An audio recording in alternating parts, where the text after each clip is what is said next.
there's clearly going to be huge pressures on him from the established powers that be to improve things, make the system work better, but not make fundamental change. And so the issue is, will there be a counter pressure from people below to require him to make the limitations on power and profit that are necessary in order to genuinely change the course of history and world development. So we'll see. I mean, the tests are right away.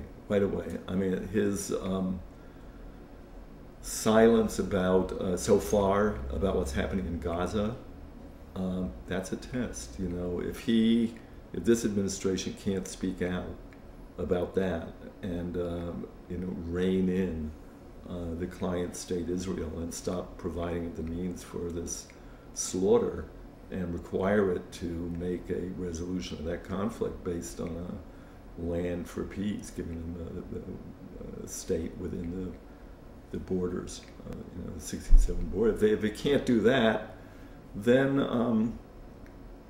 a major portion of a program to create a rational world is going to be not come into effect, because the anger, the violence, the hatred that this is spawning of the United States and of the governments that support it is just going to run rampant.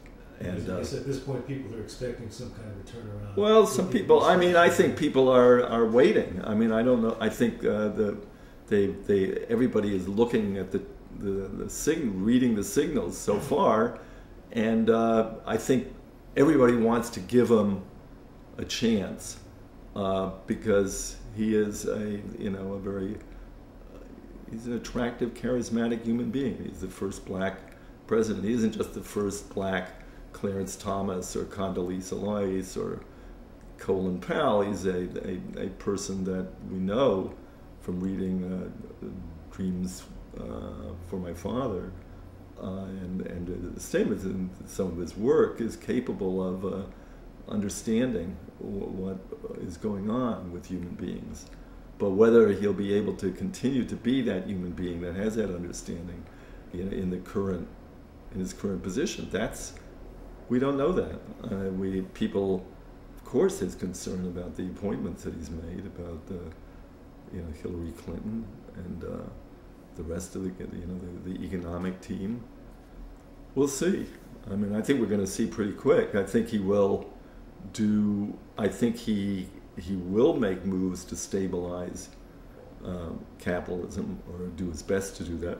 Whether it's going to be possible, we don't know yet. But it's not going to happen right away, and it's not going to prevent things like the killing of Oscar Grant from happening.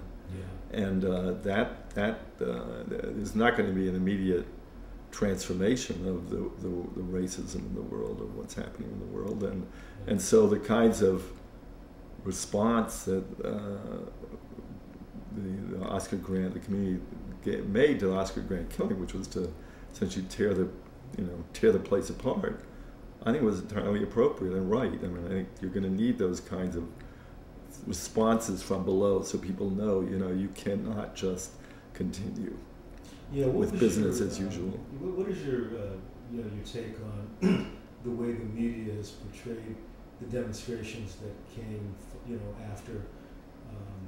Well, the media has done what it always does. It always condemns. It says, well, they should have done it correctly and politely, and a bunch of hooligans, and it's not productive. I don't agree with that. I mean, I think that they always want that, but in fact, the anger and the rage is legitimate, and knowing that they're going to have a response that is not going to be neat and tidy, and doesn't have clear boundaries, and really shakes up and makes life difficult in the city. I think that's, what else do we have? I mean, what power do we have over the police? I mean, we don't. Ordinary citizens don't have power. I mean, well, they can be sued. I mean, John Burris will get a bunch of money for the family. That won't bring him back. and it won't in itself constrain the police. I mean, the police officer, this case, you know, who knows? Maybe this is a particularly egregious case. Maybe he will go to jail. Generally, they don't. Generally, they don't lose their job. Generally, they don't. Not a penny of their money goes into paying the clients, the people who they hurt, and their family. And while there's a huge public outcry now, and so they're backing off and they have to make all the right gestures, that historically that passes pretty quickly. What remains is the power of the police officers union, which is an enormously powerful union.